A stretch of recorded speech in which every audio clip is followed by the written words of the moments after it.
सोमवार के दिन तू मेरे मंदिर के दरवाजे पर चौखट पर बैठ जाना, और दूसरा प्रतिदिन शाम के समय पर तू बेलपत्री के पेड़ के नीचे बैठ जाना।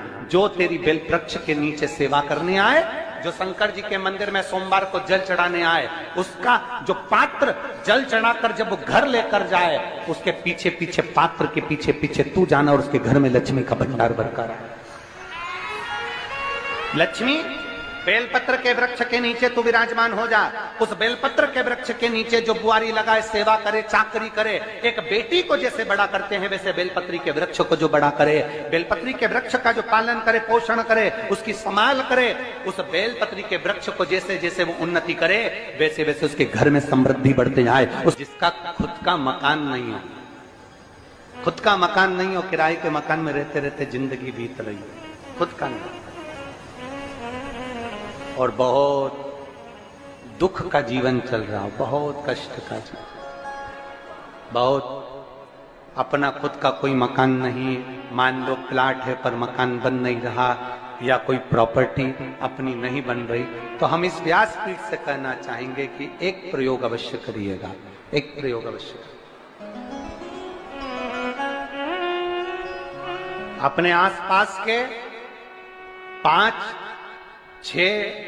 बेलपत्र के वृक्ष देख लीजिए।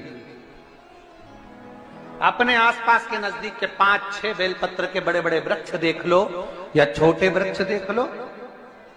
उन 5-6 वृक्ष को धीरे धीरे उनकी सेवा करना प्रारंभ करो, उन वृक्षों को बड़ा करना प्रारंभ करो, उन वृक्ष के नीचे सफाई करना प्रारंभ करो, उन वृक्ष को जल देना प्रारंभ करो, उन वृक्ष को आप खाद देना प्रारंभ करो, उन वृक्ष की सेवा संभाल करना प्रारंभ कर दो, उस वृक्ष के नीचे बुआरी काटना प्रारंभ कर दो, झाड़ू लगाना प्रारंभ कर दो, उस वृक्ष के नीचे सफाई करना प्रारंभ कर दो। उस बेलपत्री के 5-6-7 वृक्ष को आप गोद ले लो। गोद लेना मतलब मैं इसकी सेवा करूंगा, मैं इसमें जल दूंगा, मैं इसके खाद दूंगा, मैं इसकी सेवा करूंगा, कुछ मत करो, बस केवल इस शरीर से उस बेलपत्र के वृक्ष की सेवा करना रोज प्रारंभ कर दो। 6 महीना इंतजार करना और 6 महीना लगातार सेवा करना, 7वां महीना आपका और हमारा, और बताना कि भोलेनाथ ने प्रॉपर्टी दिलाई कि नहीं दिलाई और आगे बढ़ा है।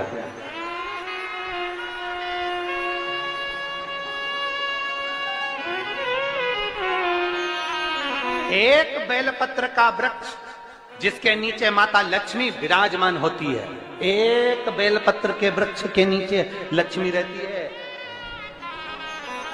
दुनिया के लोग कहते हैं लक्ष्मी जी का दिन कौन सा है, बोलो जम के जल्दी से। शुक्रवार। दुनिया के लोग कहते हैं लक्ष्मी जी का दिन शुक्रवार है, पर माता लक्ष्मी से पूछा जाए कि तुम्हारी माता ख्याति देवी नारायण भगवान के साथ तुम्हारी शादी नहीं कर रही थी, शंकर को लक्ष्मी दे रही थी, तब तुमने भगवान शंकर से विनती करी, भोले बाबा मैं नारायण से प्रेम करती हूँ, भगवान नारायण से मेरा विवाह हो। तो माता ख्याति देवी से शंकर भगवान ने विनय कर कर कहा कि लक्ष्मी जी का विवाह नारायण के साथ कर दिया जाए। भगवान नारायण के साथ जब लक्ष्मी जी का विवाह हो गया, तब लक्ष्मी जी हाथ जोड़कर बोलती हैं, बाबा मेरा विवाह नारायण के साथ हो गया, पर मैं आपके चरणों की सेवा करना चाहती हूँ, बाबा आप कृपा करिए कि मैं क्या करूं आपके लिए। शंकर भगवान कहते हैं, लक्ष्मी बस 2 चीजें कर दे, एक सोमवार के दिन तू मेरे मंदिर के दरवाजे पर चौखट पर बैठ जाना, और दूसरा प्रतिदिन शाम के समय पर तू बेलपत्री के पेड़ के नीचे बैठ जाना। जो तेरी बेल वृक्ष के नीचे सेवा करने आए, जो शंकर जी के मंदिर में सोमवार को जल चढ़ाने आए, उसका जो पात्र जल चढ़ाकर जब वो घर लेकर जाए, उसके पीछे पीछे पात्र के पीछे पीछे तू जाना और उसके घर में लक्ष्मी का भंडार भरकर आए। लक्ष्मी बेलपत्र के वृक्ष के नीचे तू विराजमान हो जा। उस बेलपत्र के वृक्ष के नीचे जो बुआरी लगाए, सेवा करे, चाकरी करे, एक बेटी को जैसे बड़ा करते हैं वैसे बेलपत्री के वृक्ष को जो बड़ा करे, बेलपत्री के वृक्ष का जो पालन करे, पोषण करे, उसकी संभाल करे, उस बेलपत्री के वृक्ष को जैसे जैसे वो उन्नति करे वैसे वैसे उसके घर में समृद्धि बढ़ते जाए, उसके घर में वैभव बढ़ते जाए। ये शंकर भगवान माता लक्ष्मी से करे, भगवान शिव माता लक्ष्मी से करे। तो भस्म, अगर शिव के मंदिर में भस्म मिल जाए, शंकर पर चढ़ी हुई भस्म अगर मिल जाए तो, और अगर भस्म ना मिले ना, तो शंकर के जो शंकर भगवान का जो शिवलिंग है, शिवलिंग के आसपास में जो जलाधारी है, यहाँ अगर भस्म ना मिले तो इस जलाधारी पर अपना हाथ स्पर्श कर कर अपने तन पर उसको लगाकर जरूर आओ। भस्म एक शंकर पर चढ़ा हुआ जल, दूसरे नंबर पर है शंकर पर चढ़ी हुई भस्म। ये दो स्पर्श जरूर, स्पर्श। एक भस्म का एक बड़ा सुंदर चरित्र आता है। दूसरा, जिस भूमि पर बैठकर कथा सुनो उसकी रज को अपने मस्तक पर थोड़ा सा लगाकर अवश्य जाओ, वो जीवन का एक आनंद है। और शंकर के मंदिर में जाओ तो दो चीजें अवश्य लेकर आओ। पहला, शंकर जी पे चढ़ा हुआ, जम के बोलो, जल अवश्य लेकर आओ। क्योंकि जब तुम जल लेकर आते हो, पात्र लेकर आते हो, तो मेरा महादेव लक्ष्मी जी को तुम्हारे पीछे पीछे तुम्हारे घर तक भेज दे। चढ़ी हुई बेलपत्र मत खाओ, लोग कहेंगे शंकर पर चढ़ा हुआ ये मत खाओ। हम इस व्यासपीठ से निवेदन करना चाहेंगे कि आप अगर दिल रखकर अपने बाबा से कहोगे ना, तो बाबा पर चढ़ा हुआ जो जल है ना, वो जल साधारण नहीं रहता। मेरा भोलेनाथ जब दुनिया को अमृत देता है तो तुमको भी अमृत दे देता। दो चीजें कभी मत छोड़ो। अगर मंदिर में गए हो तो दो चीजें कभी मत छोड़ो। कथा में गए हो तो दो चीजें कभी मत छोड़ो। एक, कथा श्रवण करना। दूसरा, जहां कथा बैठकर सुनते हैं वहां की रज को अपने मस्तक पर लगाना। कथा सुनने के बाद आप यहां से जाओ, भले दरी बिछी है, आसन बिछा है, कारपेट बिछा है, उस पर अपना हाथ फेर कर उस रज को अपने मस्तक पर जरूर लगाओ। क्योंकि शिव पुराण में, भागवत पुराण में, स्कंद पुराण में, कुर्म पुराण में, नर्मदा पुराण में, लिंग पुराण में, नारद पुराण में, ब्रह्म वैवर्त पुराण में, जितनी भी पुराणे हैं, सब पुराणों में लिखा है कि जिस स्थान पर बैठकर हम भगवान की कथा को सुनते हैं, उनको याद करते हैं, जितनी देर हम उनको याद करते हैं उतनी देर वो परमात्मा उस स्थान पर बैठा हुआ रहता है। हाथ रखकर बोलना, शंकर भगवान से तुम्हारा रिश्ता कौन सा? शिव जी से आपका कौन सा रिश्ता?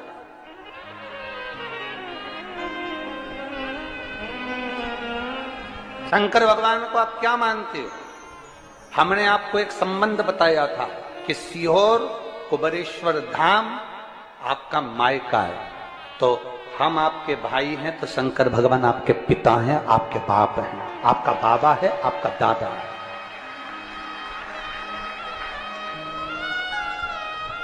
अब आपसे हम प्रश्न करें, उत्तर मेरी कुरुत की बहनें भी देंगी और मेरे जीजा उन भी देंगे और मेरी बेटियां और मेरे बेटे देंगे उत्तर।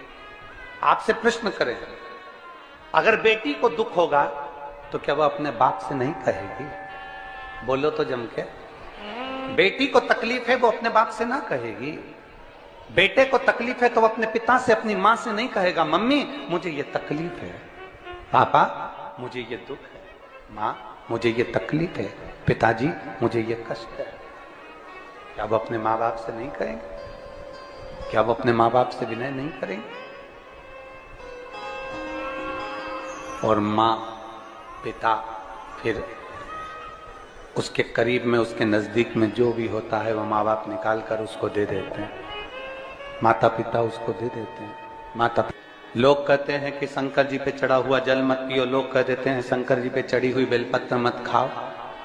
कोई इस बहन से पूछे, सुनीता सोनी से, कि शंकर पर चढ़े हुए जल से उसकी गांठ जो डबल से उसके शरीर में आ गई थी वो समाप्त हो गई, तो जरा विश्वास करिएगा कि एक बेटी अपने माँ बाप से ही तो कहेगी, और बाप के पास में जो होगा वही तो अपनी बेटी को देगा दुख को मिटाने के लिए। तो मेरे शंकर भगवान के पास तो उसका चढ़ा हुआ जल है। दूसरा, जिस भूमि पर बैठकर कथा सुनो उसकी रज को अपने मस्तक पर थोड़ा सा लगाकर अवश्य जाओ, वो जीवन का एक आनंद है। और शंकर के मंदिर में जाओ तो दो चीजें अवश्य लेकर आओ। पहला, शंकर जी पे चढ़ा हुआ जम के बोलो, जल अवश्य लेकर आओ, क्योंकि जब तुम जल लेकर आते हो, पात्र लेकर आते हो, तो मेरा महादेव लक्ष्मी जी को तुम्हारे पीछे पीछे तुम्हारे घर तक भेज देगा। 2 चीजें लेकर अवश्य आओ, और शिव पुराण में जाओ तो 2 चीजें लेकर अवश्य जाओ। पहले नंबर पर शंकर की कथा और अपने अंदर विश्वास कि मेरे महादेव की मैंने कथा सुनी है, अब मैं भटकूंगी नहीं। सारी दुनिया में मैंने ठोकर खा ली, अब कहीं ठोकर नहीं खाऊंगी, अब तो दरवाजे पर महादेव के जाऊंगी, बाकी की कथा। दूसरा, कथा में बैठी हूं बाबा के इस रज को, ये रज नहीं है, ये धूल नहीं है, ये मेरे बाबा के कैलाश 12 ज्योतिर्लिंग का चंदन है, इसको मस्तक चढ़ाऊंगे अपने हृदय से। लाते हो आप लोग? हाथ उठाओ जरा, रख लो, बहुत बढ़िया, प्रणाम आपको सभी को, नमन। 2 बूंद जल लेकर आओ, पल्ला नहीं पियो तो उस जल को अपने घर में छींट दो।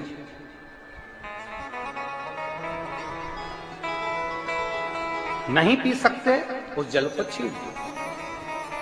सारे घर के लोग नहीं पी रहे, उस जल को मटके में डाल दो, हंडे में डाल दो। 2 बूंद जल हंडे में डाला, सब पी गए। आपको अलग अलग किसी को देने की जरूरत नहीं पड़ती,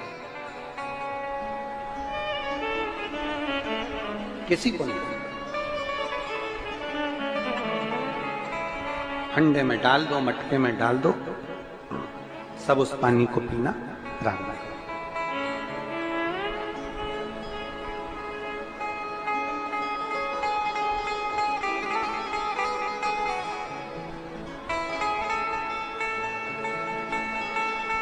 उस जल के महत्व को जो बच्चों का दर्द नहीं देख सकते, जब माता पिता अपने बच्चों का दर्द नहीं देख सकते, तो देव अधिदेव महादेव तुम्हारा दर्द कैसे देखेंगे? वो भी तो काटेंगे तुमको, वो भी तो कष्ट मिटाएंगे।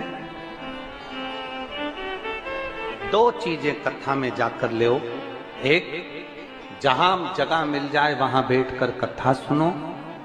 धूप लगे, पंडालों की इतनी व्यवस्था नहीं हो पाती है, पंडाल लगाने वाले, टेंट लगाने वाले टेंट लगा लगा के थक जाते हैं, तो अपने साथ एक छाता लेकर चलो।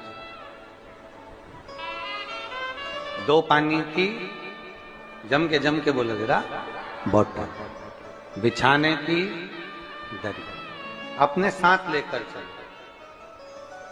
लोगों ने उमा महेश की कथा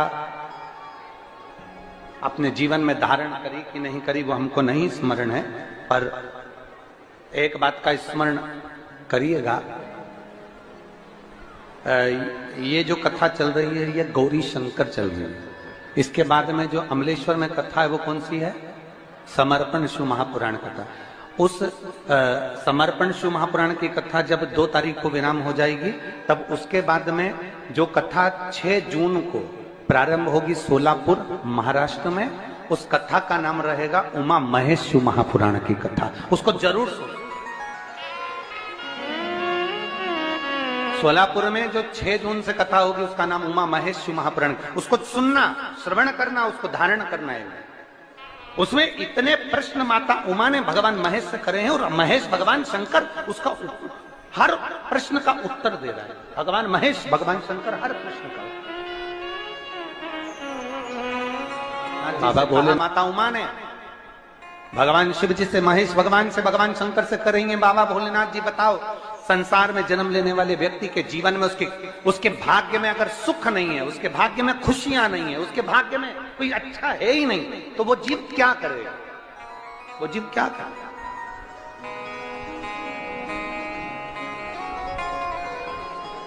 भगवान शंकर कह रहे हैं, पार्वती, संसार में जन्म लेने वाला मनुष्य अगर उसके भाग्य में सुख नहीं, उसके भाग्य में अगर खुशियां नहीं है, उसके भाग्य में अगर सुख नहीं है, उसके भाग्य में अगर अच्छा नहीं है, पत्रिका दिखा ली सुख नहीं है, कार्य कर कर देख लिया सुख नहीं है, तकलीफ उसकी जिंदगी में चल ही चल रही है, तो भगवान शंकर कहते हैं, भगवान महेश कहते हैं, उमा, उस मनुष्य को दूसरे का अच्छा करना प्रारंभ कर देना चाहिए तो उसकी अच्छाई अपने आप सामने आना प्रारंभ